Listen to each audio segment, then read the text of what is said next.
संगति। एक बार एक राजा शिकार के उद्देश्य से अपने काफिले के साथ किसी जंगल से गुजर रहा था। दूर दूर तक शिकार नजर नहीं आ रहा था। वे धीरे धीरे घनघोर जंगल में प्रवेश करते गए।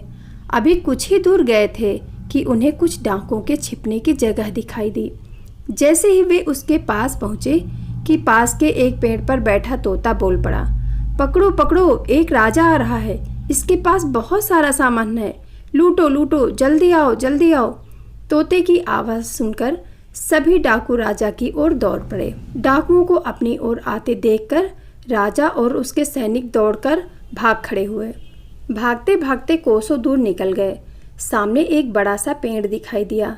कुछ देर सुस्ताने के लिए उस पेड़ के पास चले गए।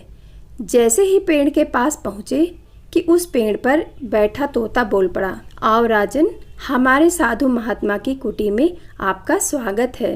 अंदर आइए, पानी पीजिए और विश्राम कर लीजिए। तोते की इस बात को सुनकर राजा हैरत में पड़ गया और सोचने लगा कि एक ही जाति के दो प्राणियों का व्यवहार इतना अलग अलग कैसे हो सकता है। राजा को कुछ समझ नहीं आ रहा था।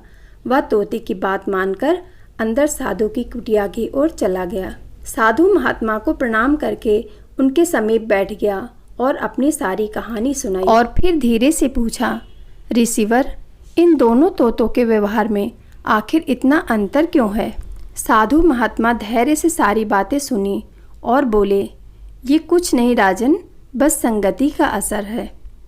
डाकुओं के साथ रहकर तोता भी डाकुओं की तरह व्यवहार करने लगा है और उनकी ही भाषा बोलने लगा है। अर्थात जो जिस वातावरण में रहता है वह वैसा ही बन जाता है। कहने का तात्पर्य यह है कि मूर्ख भी विद्वानों के साथ रहकर विद्वान बन जाता है, और अगर विद्वान भी मूर्खों के संगत में रहेगा तो उसके अंदर भी मूर्खता आ जाती है। इसीलिए हमें संगति सोच समझकर करनी चाहिए। Please like subscribe.